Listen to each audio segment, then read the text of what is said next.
at Jammu. Sir, were we caught on the wrong foot with this drone strike at the Indian Air Force base at Jammu?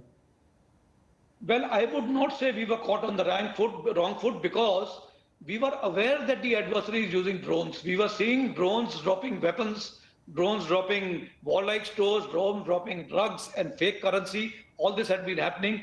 Drones have been attempt to infiltrate along the line of control in Jammu and Kashmir, where they are being engaged. So we have got systems. Now to deal with drones, there are two ways. One is you use technology, which is a counter-drone mechanism, which we have evolving. Some of the counter-drone systems have already been inducted into the army, but the Air Force, the way they have prioritized the deployment of these systems, they probably gave lesser weightage to Jammu because they are limited numbers and deployed the anti-drone systems elsewhere. Now the systems are being brought into Jammu, but will the next attack happen on Jammu? We don't know. It could happen on some other airbase. So we need to now rapidly look at counter-drone systems. At the same time, you have to be prepared for kinetic engagement of drones. We have sharpshooters, we have sniper rifles. These have to be deployed to bring down these drones. They are possible. If you are able to train your people, position them on heights. In fact, what happens on 26th January and 15th August? When you go to the Red Fort on 15th August, you find a lot of sharpshooters who are sitting on high-rise buildings. Okay. And you have a counter-drone system deployed there, yet you have sharpshooters ready to bring down a drone should it try and attack or disrupt the rally there, or disrupt the functions that are taking place on 15th of January. We do it. So you've got to adopt both systems. You've got to be ready with your kinetic systems. Now I'll tell you, the fear of using the kinetic force with a rifle or a sniper rifle and tell him that if you see a drone, you knock it down.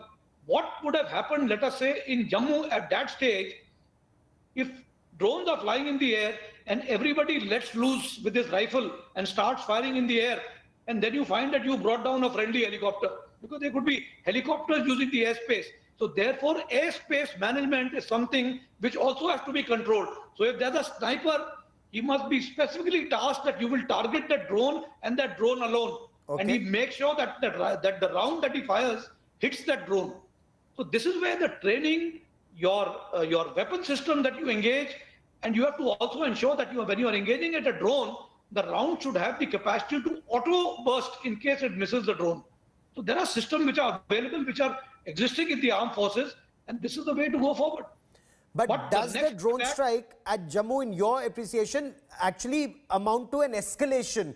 As you very rightly point out, from 2019, Pakistan has been using drones to send in arms, ammunition, drugs into our country. Now they've done a drone strike. If normalized, will this embolden Pakistan or the adversary to perhaps go in for a bigger strike and deeper?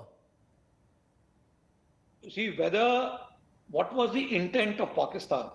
If this drone has been launched by Pakistan, if that is the assumption that we are working on, and if the agencies have been able to home on to the fact that this has been launched from Pakistan, but the intention was only messaging that I have the system, I can do this to you, or was it to actually engage one of our targets? If it was actually to engage one of our targets, and had they destroyed one of our targets, then I think the reaction would have been very different than what has happened this time, because we do not know the ultimate intention. If the intent was only to showcase their capability vis-a-vis what they can do, well, let them attempt to do something with the intention of causing destruction to our assets, and the reaction from our forces will be very different. Our political will is there, and the armed forces are ready to